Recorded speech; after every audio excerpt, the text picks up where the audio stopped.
Oh, it is Monday. It's Monday, and this is Patrick Kofi Austin, and we're here for another Makers Monday. And of course, right here with me, we got James. How you doing there, James? I'm doing good. It's Monday. We get to talk, and I got a great maker on here for us. I'm excited. I've talked to him a ton at conventions about things that he's made, but I haven't really gone like really in depth like this. So I'm very excited to talk. But before we get to him, I want to remind everybody that I'm downtown Lafayette, Indiana, at MatchBOX Makerspace. We're open, literally 24-hour access to all of our members. If you have any questions or you want to come see the space and hang out and learn about stuff and do 3D printing or lots and lots of other things, that we have like 60 different ways of making things, including painting and casting and molding and a bunch of other stuff. Um, Please let me know. Please contact me. It's just James at matchboxstudio.org. And then our website is just mbxmaker.space. And with that, let's introduce Joe. Joe, tell us about yourself. Hi, how you doing? Yeah, I'm a mechanical engineer by training and trade. Been in the industry for 35 years, and I've always been a maker off to the side, made my own things. Really from as far back as I can remember, I've always taken things apart and turned them into other things, and woodworking like the shelves behind me there. And it's just kind of progressed from that. About 2012, I got into cosplay, or back into it. I had been a very large guy. I was 150 pounds heavier than I am now. And the cosplay was that good inspiration when the first couple I saw what it really looked like and said, I got to work on that. So that's kind of where it's progressed for me. Started with Pepicura. Okay.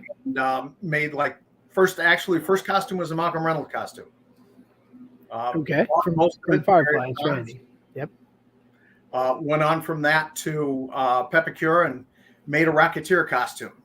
And it was all cockeyed and bent. And, and I decided to just go with it and tell everybody I'm the Rocketeer at 50. You know, I'm a little beat up, but I'm still flying.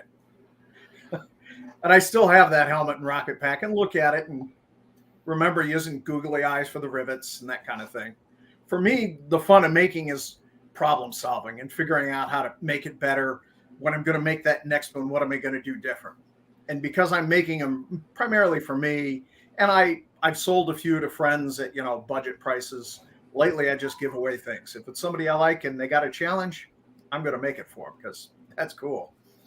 So that sounds, I see your engineering background just like exuding from you, right? Like it's the challenge of making things, the challenge of making things work.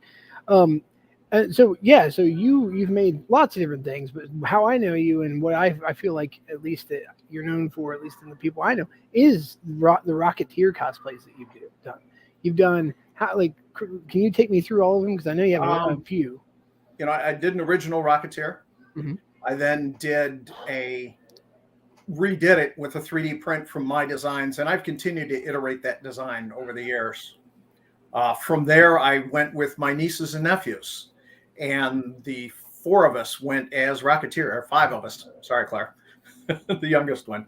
So we actually went to a convention as Rocketeers, but we had a stealth Rocketeer painted in black and camo, and my little two nieces and for the kids, and kind of did it like it was a fashion show. And I was the standard model.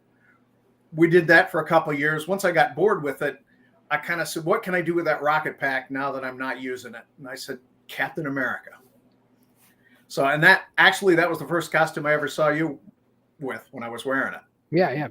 And I've worn that one for years, and it's gotten a little dinged and beat up, and it just adds to it. Now I get people saying, how did you get that patina on it? I'm like, well, I cheated. I just wore it.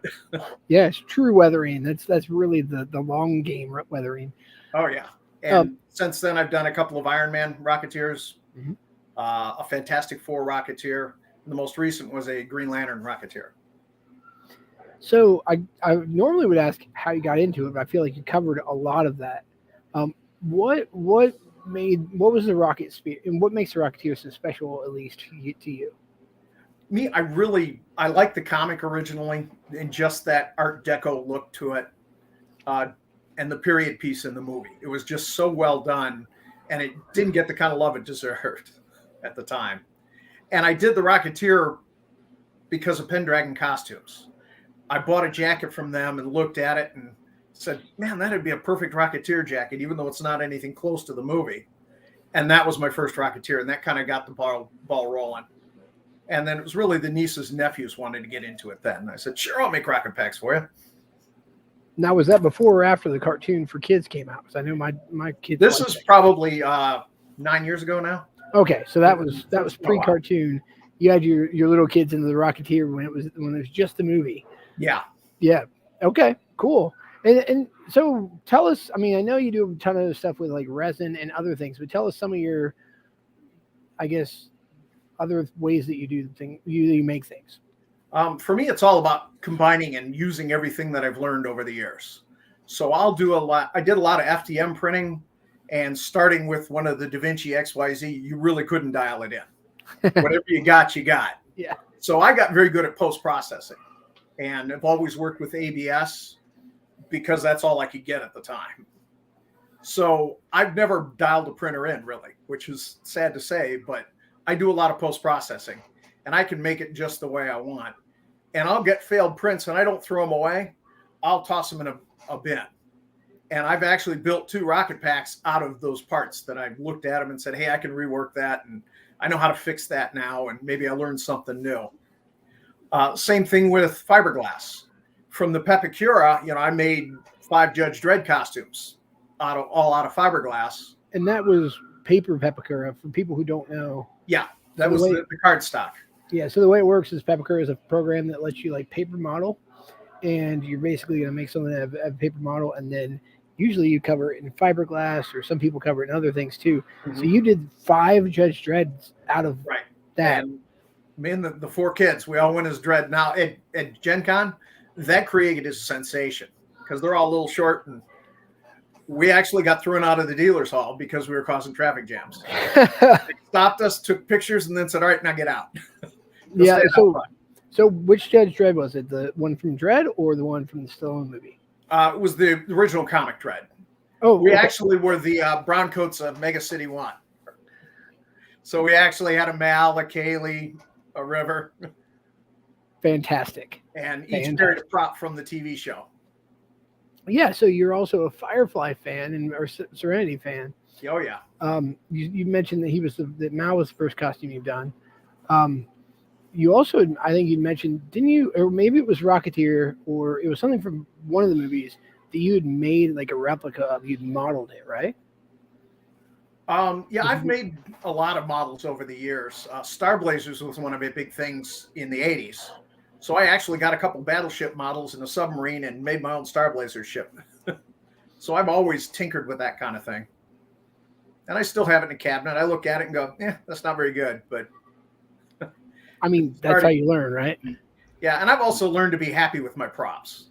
I can look at them and see imperfections. Other people can look at them and say, wow, that's cool. That seems to be an ongoing theme on all makers with all stuff we've talked about on this show. Yeah, like you can always see the things you think you made a mistake on, or it looks like, but like the average person can't tell. Right. Totally. And I mean, if you look at actual movie props, like stuff that's used in movies, yeah, they have all kinds of flaws on them. Like sometimes they have way more flaws than a cosplay costume does, because they don't have to have a back to them, things like that. Yeah. And you hear somebody like Adam Savage talk, who, having met him, he is a cool guy. He's genuine. You see his hands, they're as torn up as somebody who does all his own work. Oh, yeah, yeah. And, him talking some about props and how they have to fix them halfway through the shoot. And yeah, I mean, and that's the reason you have to have a prop person on set usually, right? Yeah. Because things are going to break, things are going to, need to be refitted. But then, yeah, you need to have somebody be able to quickly make something too, because sometimes the director could be like, hey, we need a quick lightsaber or something like that. Right. And that's part of the reason I've never tried to get into props is I'm not fast enough. I've got to think about it for a while and plan it. And then at 3 a.m. the light bulb goes off and I get up and say, I know how to fix that. That's the engineering part of it, right? It is. But a lot of the things I make look like an engineer made them. There's no organics. There's no curve. Yeah, that was going to be my question. How did that being a mechanical engineer and translate into your cosplay and your making? I mean, that's part of why the Rocketeer has been a big one, because you want that to look like a steampunk engineer built it. Yeah, and you've made plenty of things that Yeah, are I've done a lot of other, cosplay, right? yeah, I've done a lot of other things besides the Rocketeer. Right. So, And so what else have you done? one of the favorites is House, which Oh yeah. I could say that fooled you because you didn't realize it was the same guy. Yeah, so he was the Scarecrow? I actually was dressed as Howl, and I had a prop that was the Scarecrow prop. That's what it was. That I've rolled around to conventions, and I can tell you it's the biggest hit of everything I've made. Yeah, for people who don't know Howl's Moving Castle, if you haven't seen it, go watch it. Then go look at Joe's costumes because no, it's spot on. It's great. Yeah, but even going to things like Dragon Con and the parties, the after hour parties, everybody loved that turnip head. You know, the prop. Yeah. I don't want a picture of a turnip head. They don't care about me, but yeah, you get to. I mean, that's in the end. Like I said, that didn't you go as a Scarecrow person? That's what I remembered, right? Like, yes, you were Howl, you were carrying a Scarecrow, and that works. That's part of the thing with props, right? Where it's you can actually make a prop so cool that people are coming up and they can see you from across the way or anything like that. C2E2, the very first time I brought that prop, I had to go back to the hotel room, so I left my nephew with it, and he was mobbed.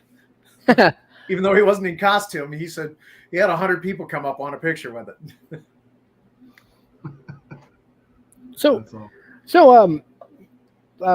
Usually one of my favorite questions to ask on this show, and I have to ask it to you, is okay. So, what are some of your favorite tools, or what is your favorite tool you go to? I mean, as an engineer, is it like calipers, or is it a 3D printer, or what?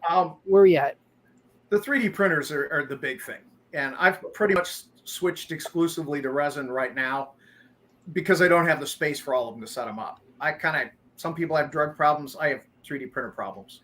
I own about a dozen of various, and quite a few are abandoned or I'll fix it later. Right now I have the Frozen Sonic Mega 8K. Oh, awesome. That's the Mega 8K, nice. And it's been bulletproof. Knock on wood. What kind of resin do you use typically? In that, I'm actually using Epax as resin for large printers. Okay. In all the smaller ones, I'm actually using a custom blend that I've done with typically about 20% tenacious. The engineer in me, I actually went and got a torque wrench and printed a bunch of blanks the same size and twisted them off. So I could figure out what blend and what. So I tried probably 10 different resins and blends. And yeah, that's the way to do it, really. So you're saying you mixed. So for people who might have missed that, sorry, we're talking a little higher level than I want to right now. Shop. Yeah, sorry. So for people who might have missed that, what he's doing is he's taking store-bought resins, probably from Ceratec or other places. Right. And then you're mixing them together. So go ahead and tell us. Can you tell us more detail? I'm mixing something like eSun has their hard and tough resin that's very strong, but it's a little brittle. So by mixing about 20% of the Ceratec's tenacious in it, it gives it that little bit of flexibility.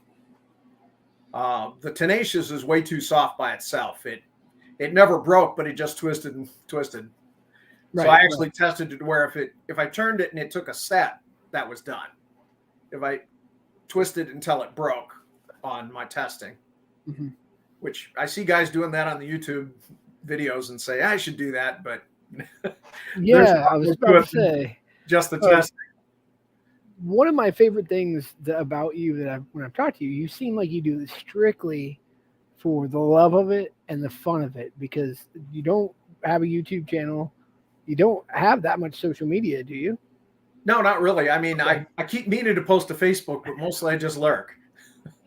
Right. But like really, you've made all kinds of stuff. You're doing literal tests of strength tests and going crazy on this, mainly because this is who you are and you like making.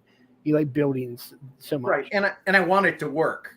You saw that green Rocketeer pack. I've actually made a couple of those. The first one worked great, but it broke into pieces throughout the con.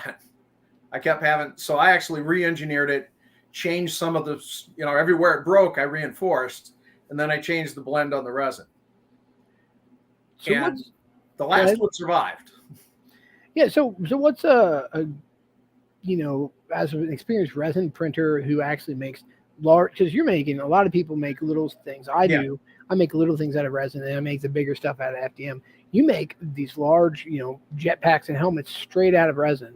What are some of the things, I guess, that you'd like to tell somebody, or like starting out, that's trying to make big things out of resin? What's some good advice there? If you're designing it yourself, design the pieces to fit within your printer in a single piece. So like the cylinders of the rocket, part of the reason they're that diameter is that's what I could easily fit into the printer. And where I made the seams to cut them into sections, and they're engineered sections to build it, I kind of said, what's going to fit the printer rather than trying to fight it?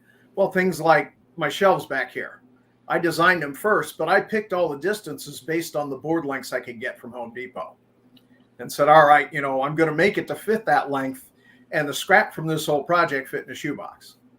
So you pretty much reverse engineering it. Almost, yeah. So in thought, at least.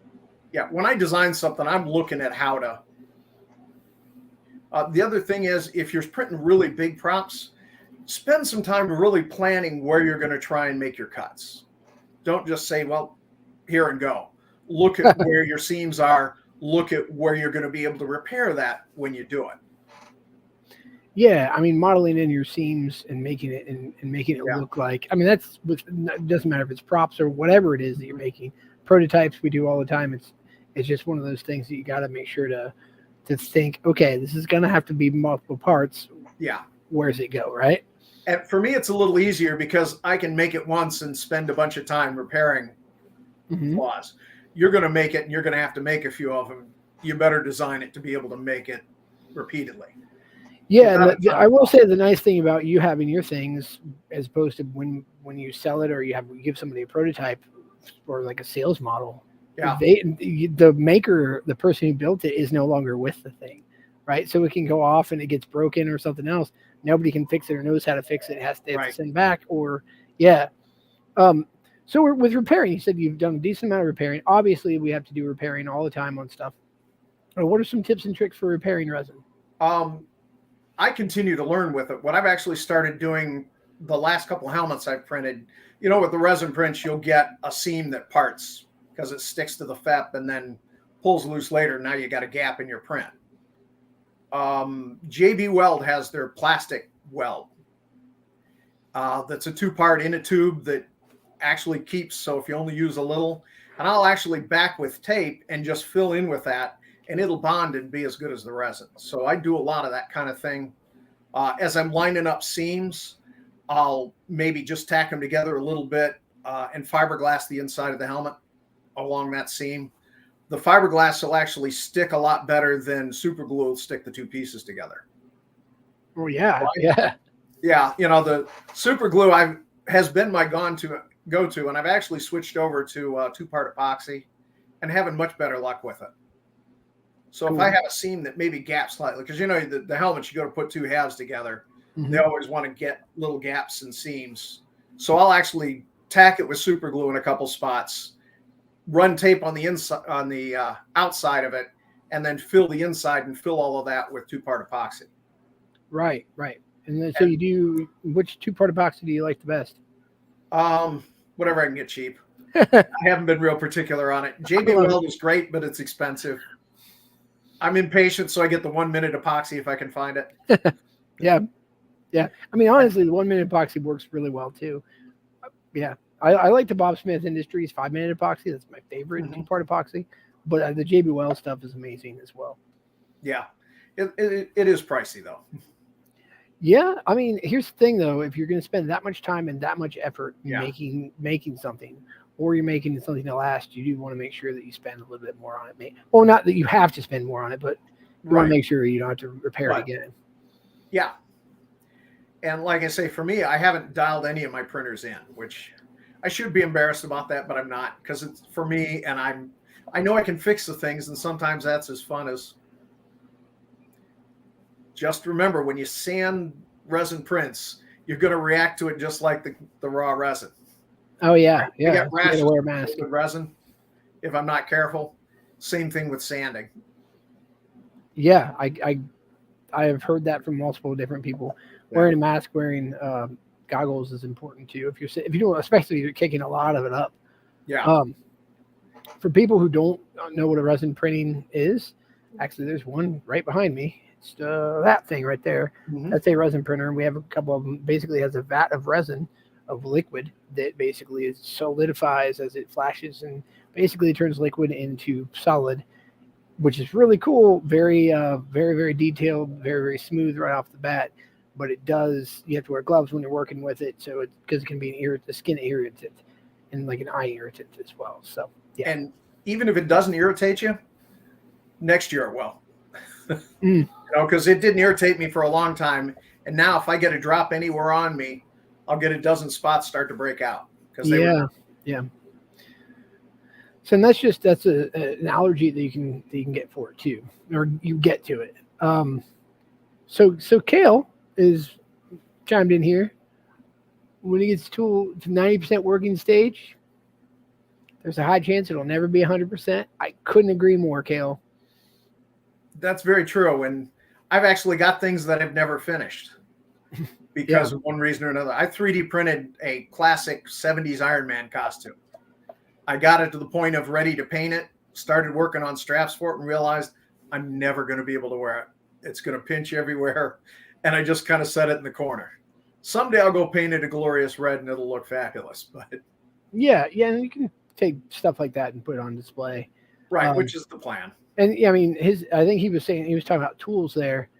Yeah, just like we're dialing it in, right? If you can get something 90% is good, like, yeah, it's spending the extra time. We all have limited amounts of time, right? Right. So, okay. So there's definitely a story that you told me about modeling. I believe it was the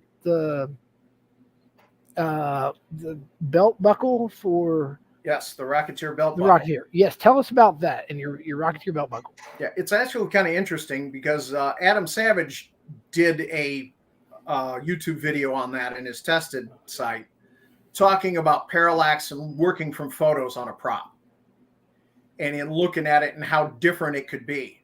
So I got some good high-res photos of a Rocketeer belt buckle and designed it, made one that worked, and was happy with it. And anybody who looked at it and knew about the buckle could recognize it. Then last year, maybe a year and a half ago, one came up for sale from the movie.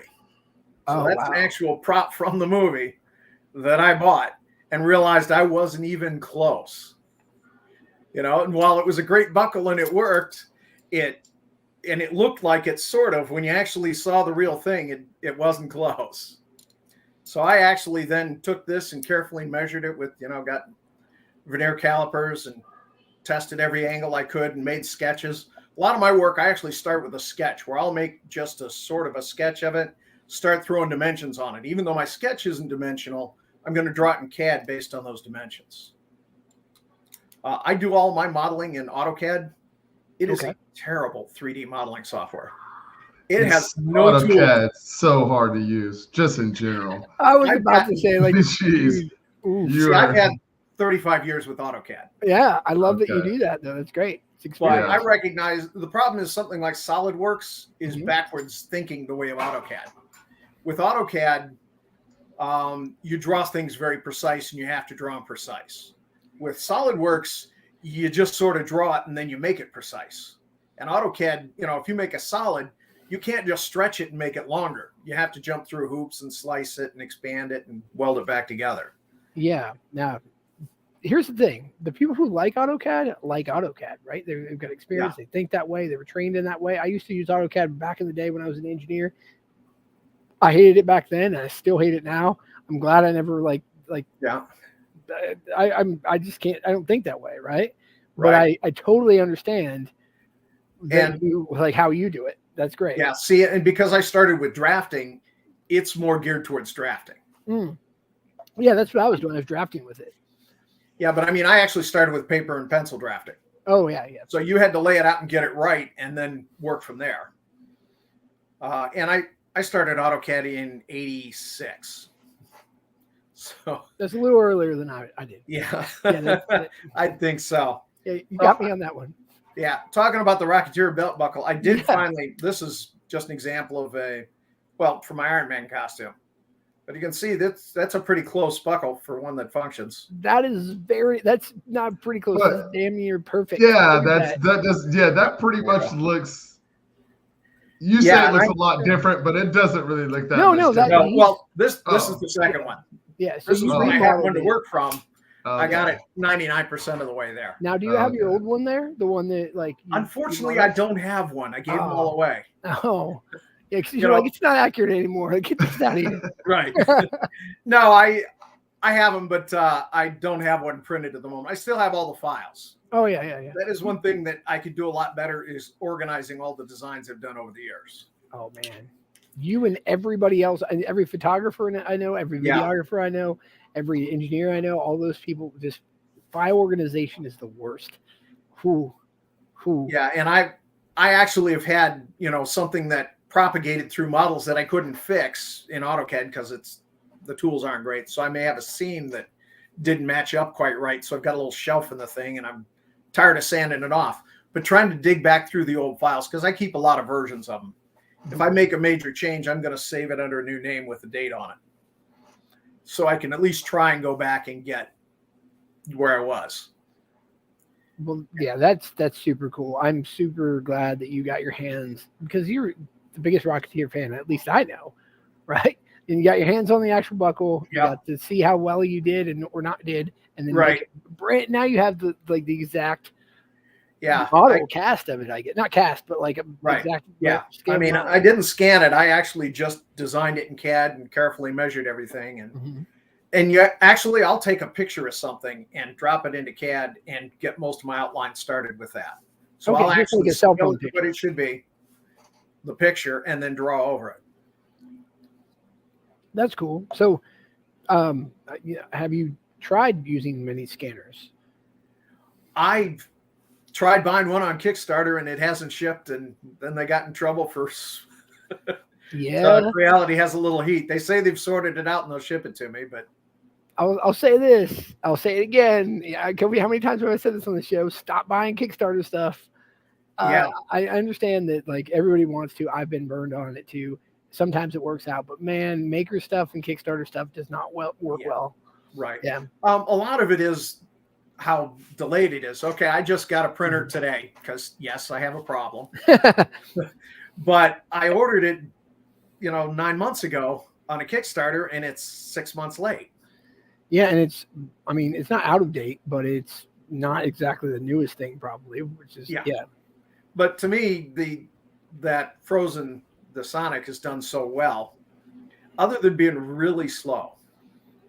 And I'm sure I could tweak it and speed it up, but I could also mess it up. Oh yeah. Like Kale was saying, if it's 90% working and it's kicking butt and rocking out and being reliable, don't touch it. Like don't touch that at all, for sure. Yeah. For me, I have multiples of the same printer. So I have 2 of the Anycubic Mono X's. And I'll actually be able to trade. I've had where it won't print, and I'm saying, well, what's the problem? I'll try it on the other one. And if it prints on the other one, I know it's the machine, not the file. That's great advice. So for people watching, this is something I tell people all the time. If you buy one printer, buy 2, buy the same one, buy 2 of the same one, because you can't really tell if one's just like not working well or something. And it's so nice to be able to take the memory card out of one, put it in the next one next to it, try that print there and see if it still works. If it does the same thing, then it's a problem on your file, things like that. Yeah, and at that point, swap the bats. Yeah. I mean, you can. That'll tell you if you need new FEP if you're having a problem. Yep. There's all sorts of things. At the moment, both of them are giving me a headache. So. Oh man, that's something else about 3D printers for people who don't know. They are tools that need tuned and maintenance constantly. Yeah. They are not yet appliances where you just press the button and they go. I wish they were. I want them to be. And some people are getting there. FDM is more likely to be that than resin. Resin's easy till it doesn't work right. And then it's my biggest thing with like going to a resin printer from FDM. I had to forget everything I knew about FDM. It's almost opposite. When you set it on the build plate, you'd never tilt the model at 30 degrees to report it. No, you wouldn't. It's something I do both. I actually teach people in the same city and during 3D printing workshops down here at MatchBOX. we're doing one next month. I have to have like literally it needs to be like a 3-hour thing because I started trying to do it in like an hour and a half. It's just not long enough because I have to teach people the entire way to do FDM and then go back to resin, and it's completely different. Even just like base concepts of it. But everybody wants to know how to print in both, right? It's great to know how to print in both. And the other thing too, and Cale probably can speak to this too, is I know he does this as well. I know I've found, and I'm sure you might have as well, that FDM and resin prints usually don't print exactly the same. If you're trying to like fit them together, there's some shrinkage on the resin, a decent amount. Right. So trying to figure out what percentage it shrank is definitely a whole nother thing where you have to go and prototype more. But yeah. Right. I mean, the biggest thing for me, the resin prints, while they take a lot less sanding and everything else, I know if I had a ABS helmet and I dropped it, there's a good chance it survives. I've dropped a bunch of them. If I drop that resin helmet, it's going to shatter. Yeah. That's the thing too. That's why you got to hold on real tight. That's right. And fiberglass in the middle of it's probably going to help it some. So let me get down to some of the other stuff I've seen on your work. Sure. You tend to do a good mix of 3D printing, of course, but then I also see some like real leather, real metal on there. Sure. Tell us about how you work with those. I do a lot of leather work for any kind of belts and straps and things. You get that owl and you punch the holes and you start sewing. Sewing's another matter. I've done some sewing. It's not my best skill. A lot of the Rocketeer helmets, I actually designed my own. I looked at a couple of guys online who had, were selling a helmet liner for it and didn't quite like their design. So I kind of did my own. So, and that's, I'll go look at other people's things and say, now, how would I do that? Instead of necessarily, and I still buy props and things. Oh yeah. When I wanted a sound kit for Rocketeer, I went straight to Valor Props because his stuff's great. And, why am I going to try and engineer it? Now, when I wanted lighting on that Green Lantern one, I'll go figure it out myself. For sure. I mean, you got to go with experts too, and it's sometimes it's like, how much is it worth it making it yourself, right? So I also have advertised you a bit more as a collector as well. And we've already seen one of the pieces on your collection, which is the real screen used Rocketeer. We've talked about some other stuff just in general, but do you have any like things you want to share with us, like, or just talk about it as collection goes, or tell us about your collection? I have a few props from things. I have costumes, I think 5 costumes now from Serenity, including Malcolm Reynolds' costume. Like screen used stunt costumes mostly, but cool. Which are awesome. One thing they don't tell you is, the ladies' costumes may show up with a bra in it too, which, ew. I was not expecting that. I mean, it's authentic that way, right? You've at that point, yeah. Yes. And you can see a lot of the property tags on them and that kind of thing. I actually have a stunt pistol from, the Liberty Hammer, Malcolm Reynolds gun, and a stunt operative sword. That was the first prop I ever bought. Oh, cool. At the time I was sick. They told me I had pancreatic cancer. And I looked at that and said, you know what? I'm just buying it. What am I saving for? As it is, the hair is kind of a mixed blessing. It's driving me nuts. But last time I was in remission, I said, I'm not cutting it. So as it turns out, it was not cancerous tumor. It's an autoimmune thing, and occasionally I'll slip out of remission. Well, that's good news. That's great news. Yeah, that's great compared to the other Oh things. yeah. Wow, at one point they told me you got 3 months. That was 8 years ago.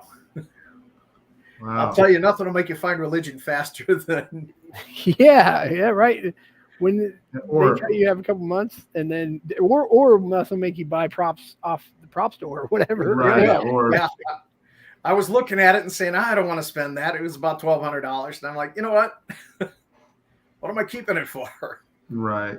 Or I guess my question is, your outlook on the opportunity to be able to be a maker, did that change? Saying like, man, like this is something that like a lot of people wish that, because I'm on this show with James because I'm learning, because I wish I could do the stuff you guys do. I can tell you, never stop learning. I watch every convention I go to. I make sure I go to a couple of seminars, even if it's things I think I know. I'm going to hear somebody else's point of view, and he's going to have an idea on something and say, well, I do this, and I'm going to say, dang, why didn't I think of that? Yeah, dude. Yeah. So I try and go every convention, even if it's somebody I've seen before. They're learning things too. For sure. We And I talked love some how about people share that much. Night Mage. I pick up things from him all the time. Oh, for sure. For sure. And I mean, in the same respect of the whole never stop learning and always, everybody's always learning.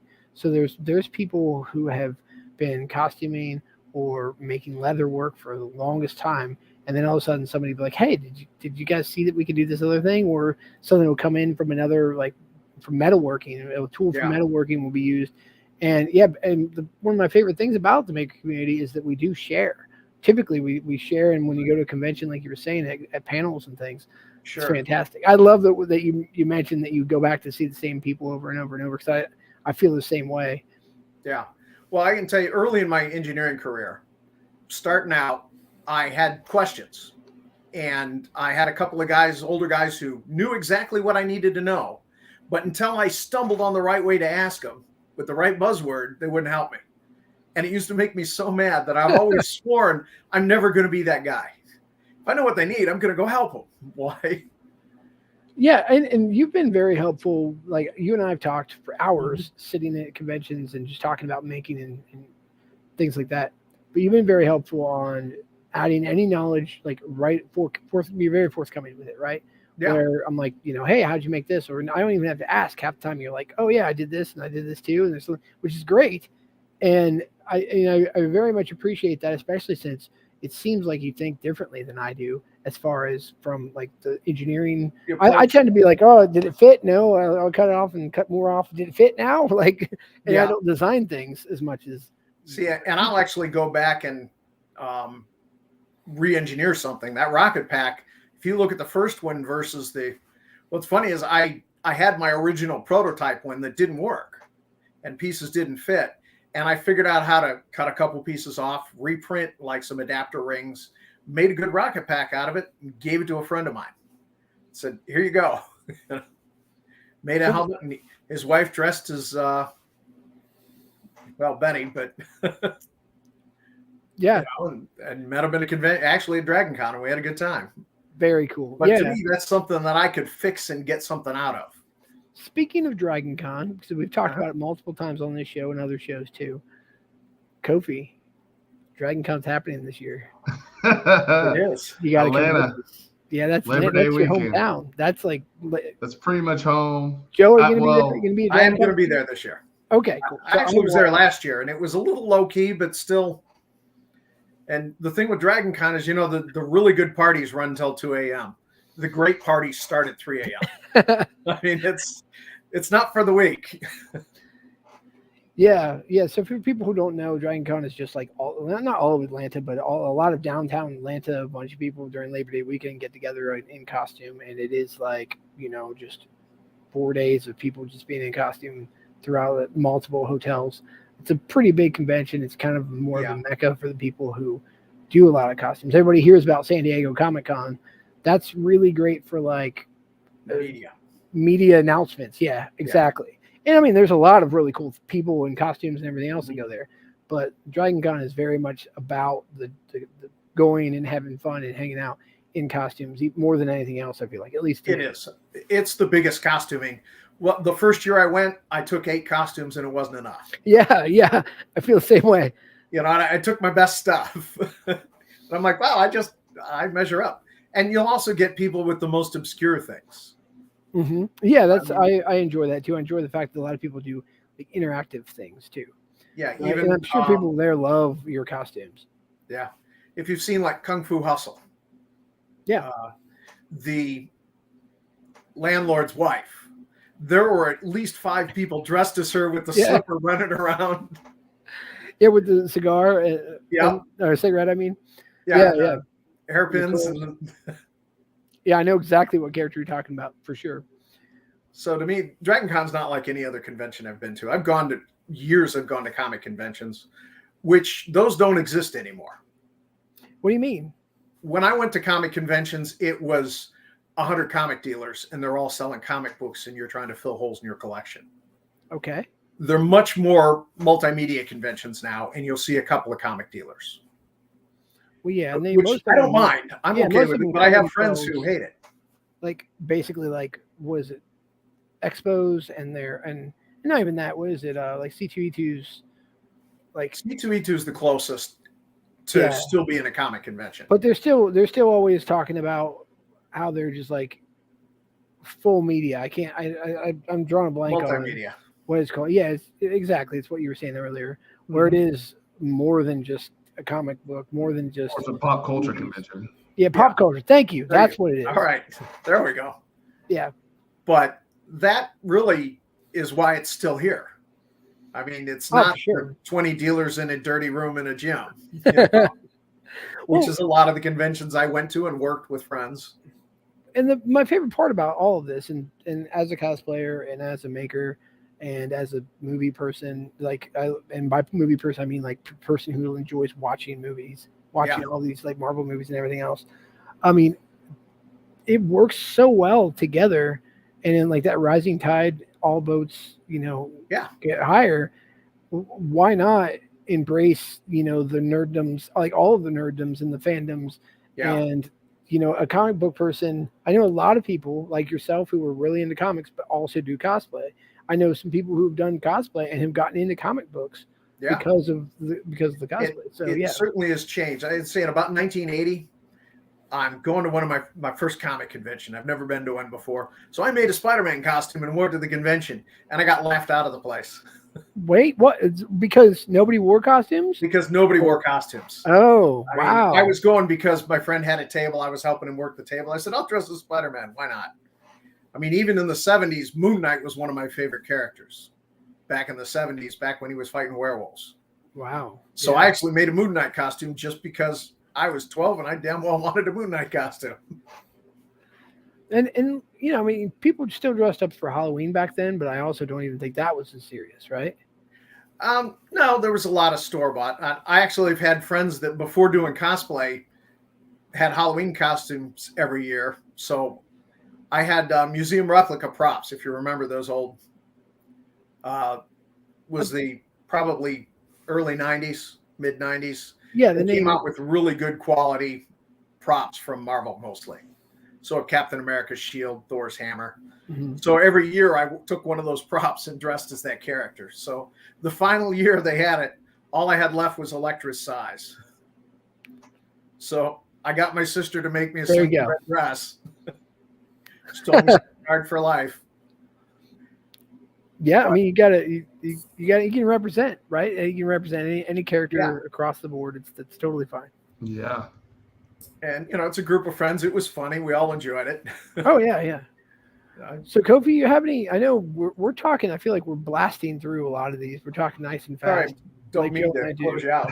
No, that's fine. But like sometimes I'm happy about this because I feel like we talked a whole bunch. I want to talk more, but Kofi, we get to ask some questions now. Sure. Like you get the deck of many questions still, or no? You have anything like that? I was going to say. Oh man, I almost forgot. I forgot my deck of many questions today. That's totally fine. But I would say this is the question I have. What was the most difficult piece of either Rocketeer or something that you've built that you had to kind of like redesign, and how'd you go your process of rethinking on what you thought you were going to do compared to what you ended up doing? Like what happened? And tell us a story about how you overcame. Probably the most recent Green Lantern Rocketeer.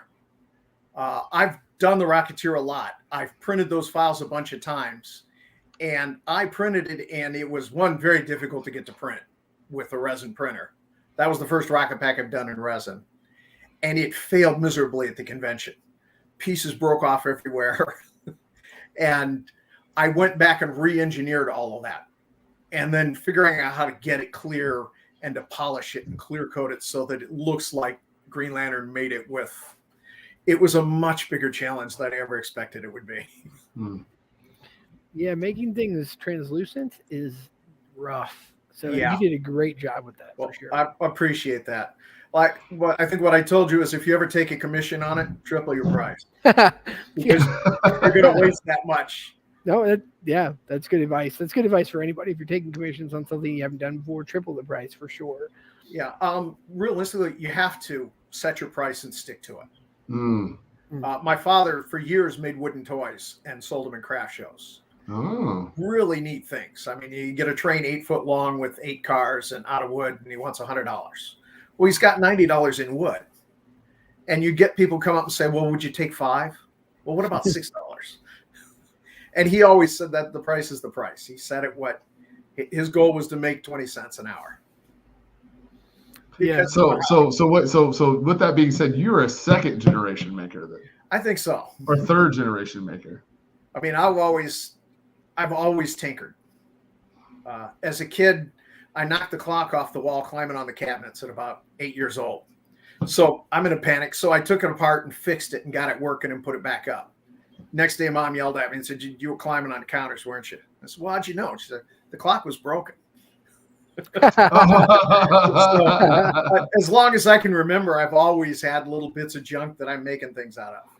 That's cool. Yeah. So yeah, definitely second generation maker. What about your grandfather? Do you know did he make anything?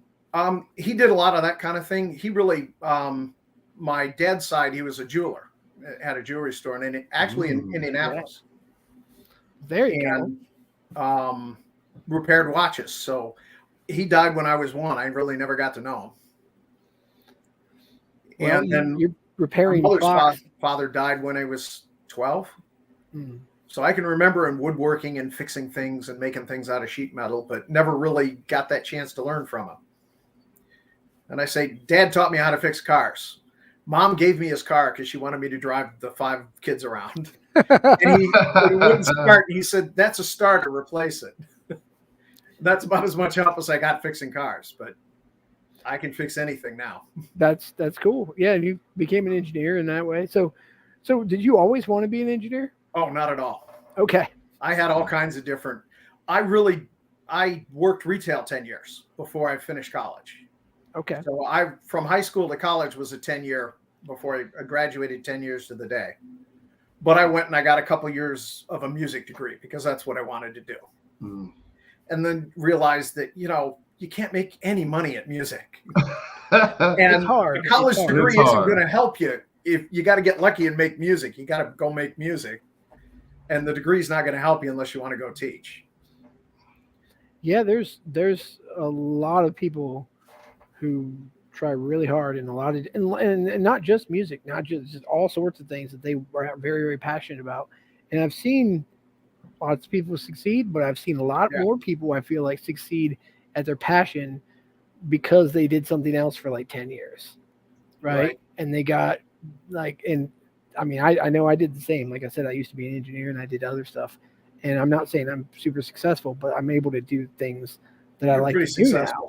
So I'm able to do things I like to do now and I'm passionate about. But a lot of it was people ask me all the time, like, hey, how do I get into this like right away? I'm like, well, I mean, you can get into it right away, but I didn't. And I know a lot of other people, like you were just saying, you financially need to secure yourself a little bit better and then do it. But yeah. Right. Well, and me, I've worked 30 plus years as an engineer, so I'm ready to retire this year.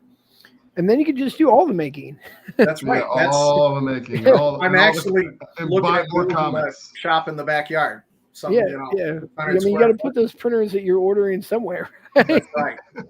I have a couple that, like the Peopoli big printers, the XL. Those are don't work. That I've had terrible problems with, and I recognize part of that was self-inflicted, and I know better now. Okay. Yeah. And you can always fix them too, right? Right. Well, my thing when I got disgusted with was I ordered 3 screens because the screen went bad at 200 hours. And 2 of them were DOA, and the third one worked for about 2 hours. Consequently, well, maybe you can't in the back of the the problem with some of the, especially the earlier versions, but even like the Mars, I think like a Mars 2, which is a really, really common one, they literally were burning themselves out unless like people figured out that you had to put in, cool times in there. And so the problem with a lot of stuff, resin printing wise, is, the technology is still super new. Sure. There's definitely some printers that have issues. That's why with the no Kickstarter rule, that's definitely where I got burned. I bought Yeah. a couple of those on Kickstarter thinking, yeah, this will be great. I'm getting a great deal. It's going to be fantastic. They came in not dead on arrival, but they came in and they just destroyed themselves. Right? Yeah. They worked for a little while, but then they were just burning themselves out, and not because the company was just trying to like make money by making you buy more stuff. It was just a really poor design, and Yeah. they're learning now, right? So that's why resin printing is like viable, probably as of last like 2 years, really. Mm-hmm. And really, we owe a lot of that to the Chinese. They're the ones who've made it cost effective. For the screens alone, right? And I mean Yeah. cell phone screens, and you said you had an 8K printer, or not 8K print, yeah, 8K printer, but some of the screens and this technology, batteries, I guess batteries less so, but definitely the cell phone market in general has made 3D printing and resin printing so much crazier. I mean, my first resin printer was just a little Elegoo Mars, just little tiny like that. Yeah, big. yeah.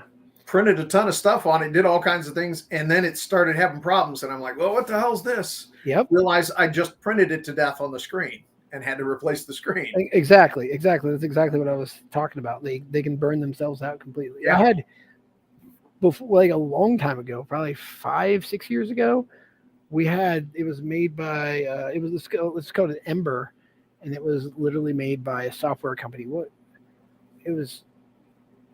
I forget the name of the software company, but it was like their first hardware thing. It was called an Ember printer, and those things were cool and they were great. They were like resin printing, but the support for them went away immediately. Yeah. I think they made a lot of leaps and bounds with it, which was good. But yeah, you can see like the generations of them happening. And finally now we have, and not just the ones behind me, but like you were saying, the kind that you have, they're more reliable now, and they're bigger. Right. You have a lot of different kinds of resin, like you were saying, you can mix. I'm very happy with the way the resin printing has gone. And it changes the dynamics for like you as a business, that you can print something reliably and say, I'm going to have that every time. All I got to do is paint it and maybe touch it here and there. And not just that, like what a lot of people were wanting in the makerspace here is they want to design something, they want to hit print. For the most part, they don't care so much to learn how to like tweak every little bit, right? They want to learn how to use the machine, but they don't need to dial it in and do a bunch of stuff. Then they want to be able to hit go over and over and over, or fill a plate full of something and hit go, and then be able to have a bunch of those things that they can take and give away as promotion or something like that, or just or test, or they're making little medical devices or little pumps or something like that need to happen. They can just do a whole bunch out of resin. Yeah. That's what they care about. They care about the end result, not just not the learning process. Yeah. And for me, a lot of it is that challenge of learning a new thing. Exactly. I've done a whole lot with other materials on the FDM printers. I've printed probably a dozen helmets in bridge nylon. And nylon's hard to print with for sure. And heated chamber and get it set just right. And what I figured out with the nylon is, you get a spoon and a knife you don't care about anymore, and you heat them up on the gas burner on the stove, and you go sculpt it. So all the little hairs and things, you can smooth those right out. Oh, okay. On really well. So I've done a lot with the nylon, and probably will go back to it at some point. Yeah, and that's what those big printers you have, that they do nylon, right? The ones that you said were. Yeah, I have a couple of Lulzbot printers. Okay. The last one I bought, they essentially went out of business right as I was getting it. It's never worked right, and it was expensive. That's the most expensive printer I bought. For people who are watching, definitely go with go with bigger name stuff. Everybody wants to get that like new and cool printer. You can build your own printer. There's lots of good printers out there, but for beginners, I always recommend like Anycubic or Creality, really. Yeah, I was going to say the Creality printers for FDM today. That's what I'd go with, and as big as you can afford. Yeah, I do a lot of post processing to assemble parts and things. Mm-hmm. Boy, when I could start printing helmets in one go, that was. Yeah, and have you used many of the tree supports? See, and I haven't done much with that. Okay, so like the helmets and tree sports, they're like literally made for it. So it wraps around like a tree and basically can hold helmets so much better. And you can actually also print your helmets now upside down.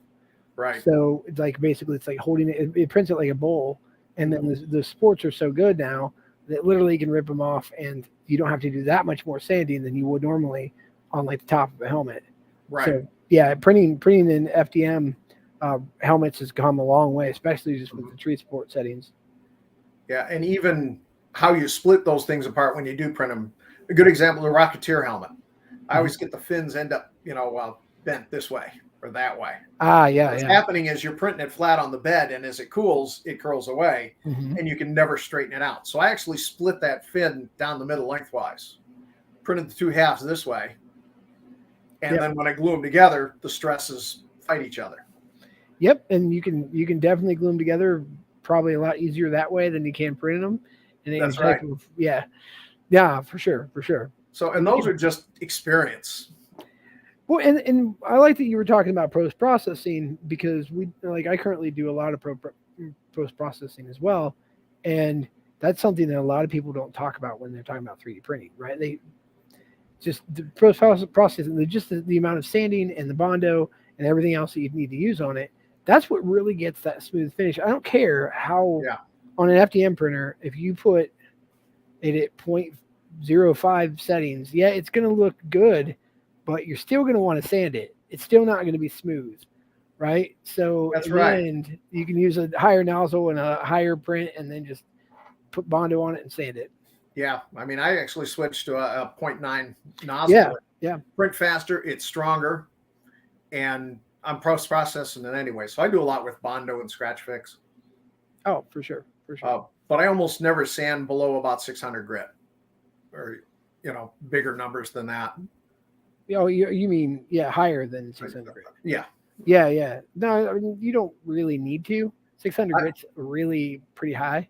Yeah, between 400 and 600, depending on. Yeah, unless you're trying to get something bowling ball like smooth.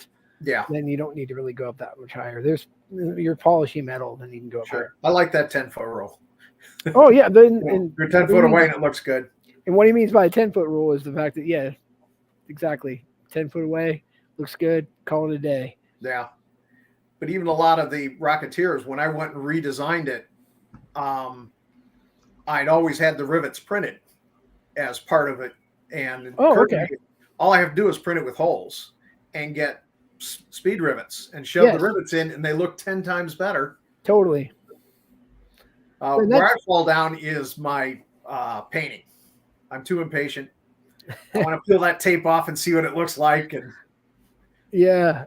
I mean, you and everybody else, right? Like, don't touch it. It's good. You're going to put fingerprints on it. Wear gloves. Yeah. So I have a question for you. When you are going to weather a prop, do you clear coat it first and then weather it, or do you weather it and then clear coat it? It depends. If I'm going to actually put a wash on it, I clear coat it first. So wash is like when you wash over it, I clear coat it. But normally, if I'm going to dry brush it, or if I'm going to weather it with weathering powder or something. Yeah. Actually, with weathering powder, you can do it. It also works really well. Clear coated first with weathering powder, or with a lot of people will do what is it? The stuff you put in locks to make graphite. So they'll do graphite powder, and when you mix in the graphite even with the clear coat or over top of the clear coat, it works it really well too. Yeah, graphite you got to watch to get the right one. I tried polishing armor to get chrome with graphite, and I had the wrong graphite. I mean, it wasn't fine enough, but I kept that tub of the other stuff, and it's great for weathering. Yeah, so graphite powder is also really, really, really messy, and it's very fine. So you got to watch out you don't sneeze when you're around it. Yes. Well, probably better yet, you have a mask on. I actually made a downdraft table. Nice. So most of my sanding, I'm doing it with that. If I ever get my shed built in the back, I'm going to put in a small spray booth. Cool. Yeah, I mean, you're going to retire, and you're going to have a pimped ass shop, and it's going to be amazing, right? That's how that goes. That's the plan. I mean, you'll have time to make it. Before we go, I want to show you one more prop. Oh man, yes, I want to see this. This looks awesome. It is one of my favorites, and the electronics are just my design. And you printed the whole thing yourself, or did you? I printed it myself. It's actually from 3DO's files, which Okay. are kind of hit and miss. I make about half the files I print, and I buy the other half. But yeah, and there's nothing wrong with buying, Yeah. again, skilled people doing things. I like supporting people with it. 3DO, I'm not sure what their story is. Sometimes you get things that are great, and other times they need a lot of work. That hammer you just held up, like the Yeah, Thor hammer. Wow. Yeah, and it printed straight off their files just like that. And that's all resin? That is all resin. Okay, so yeah, it shows how it works. So the end caps actually come off. I set both to come off. Okay. So I can reach through and work on the electronics. That's one thing is if you're building something, make sure you can get at it from both sides if it's practical, because trying to reach down in is a pain. Yeah. So this actually got a steel rod through the middle. Okay. They did not provide any spacing here. So I actually 3D designed and 3D printed a center section. So it has something for that rod to squeeze down on.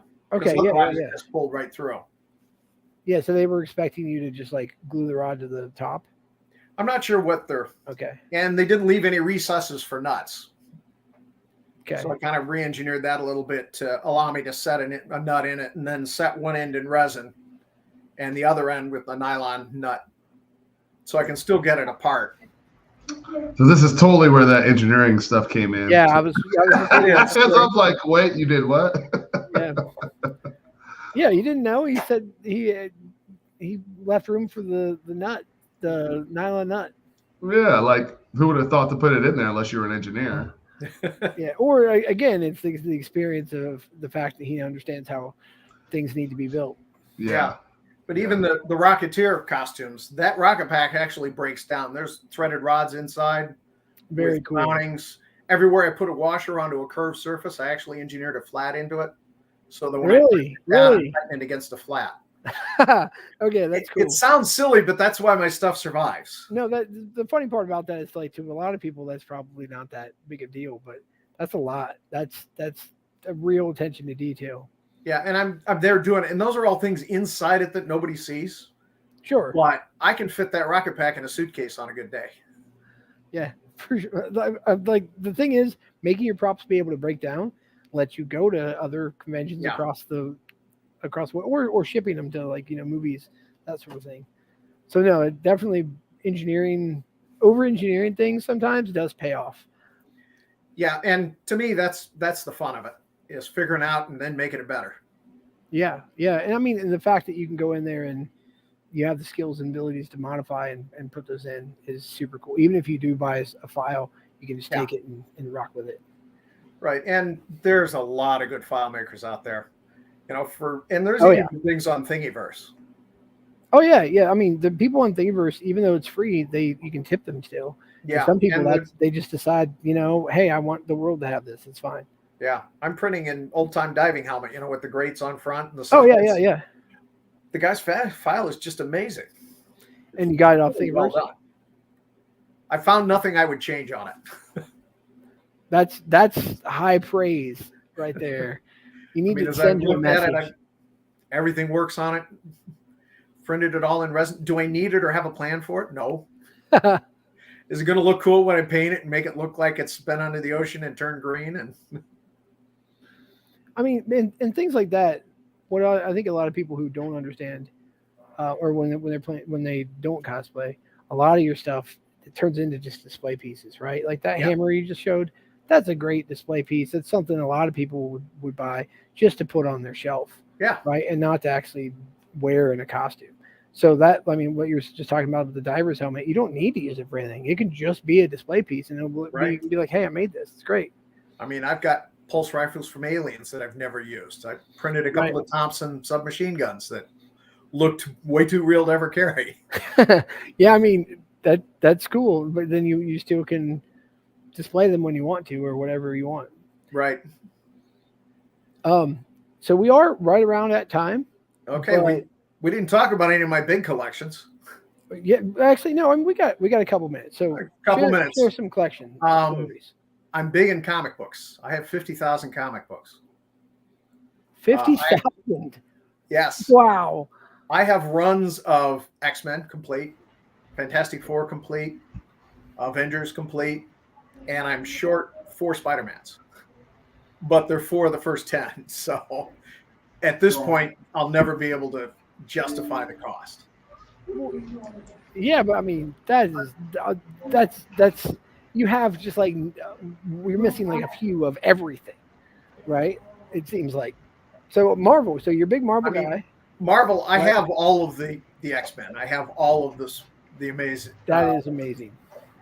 Yeah, and that is amazing. I actually have a Fantastic Four that I got Stan Lee to sign on the front cover. Nice, nice. And the other thing is anime cells.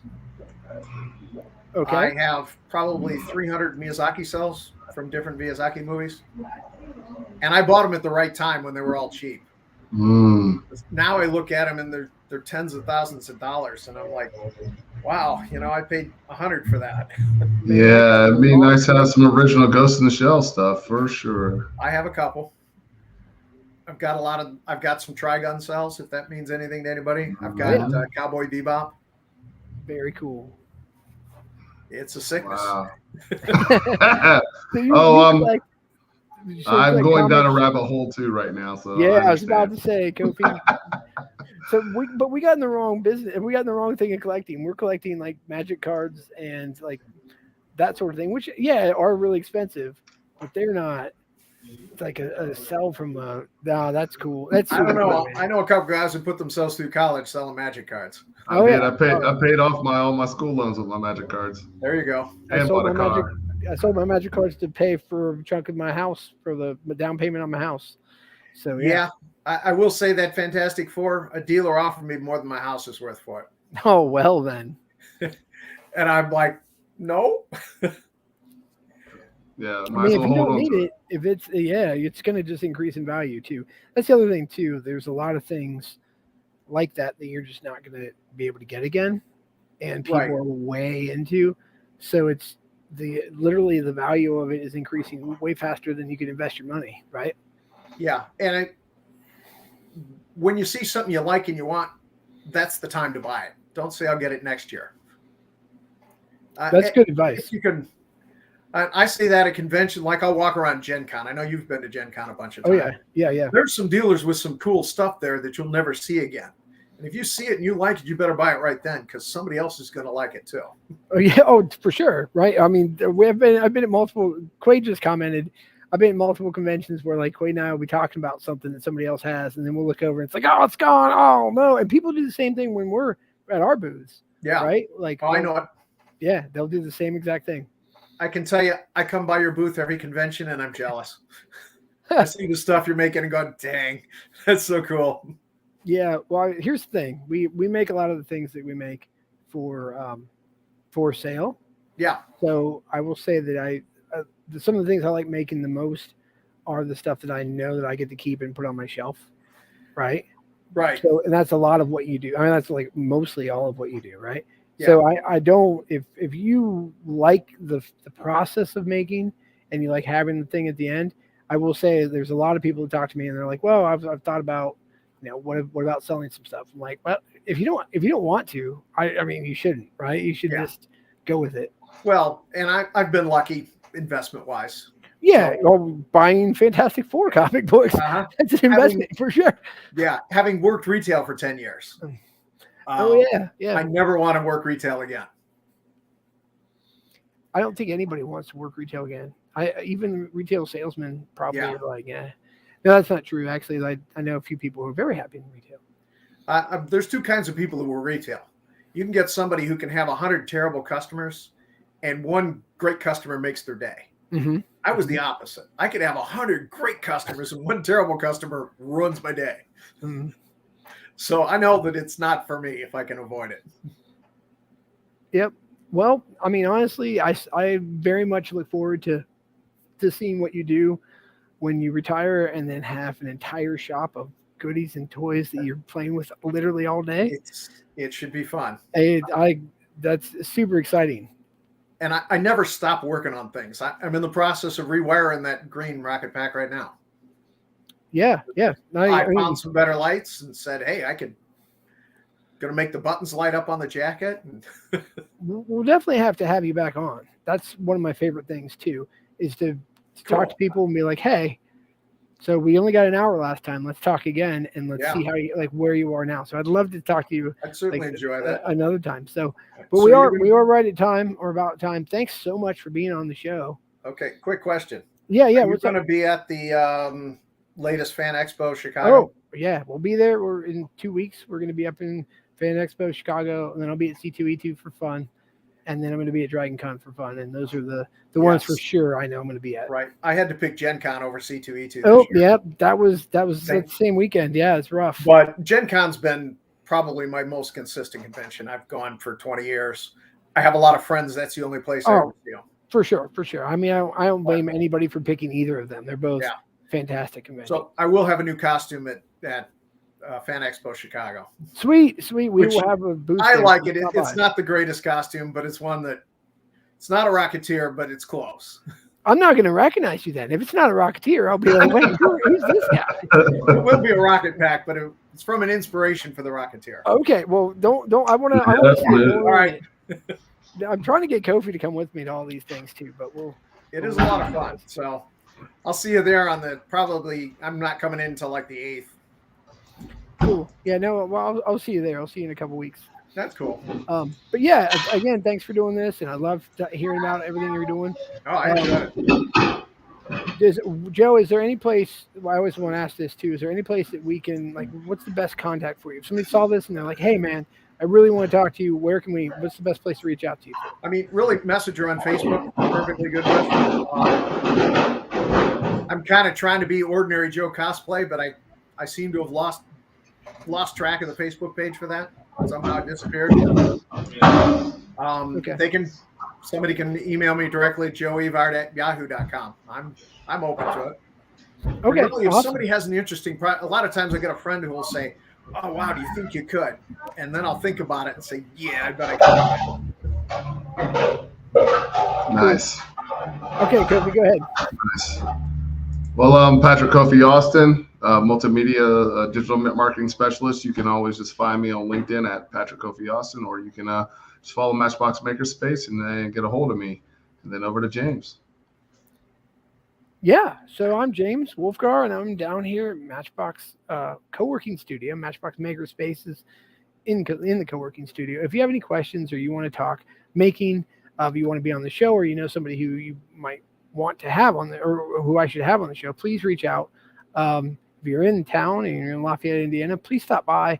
I'm here most afternoons during the week. I'm here also on the weekends when I'm not at a convention or something. Please reach out, and I will see you guys in about 2 weeks. Thanks for watching, and it's been a great Monday with everybody. Thanks.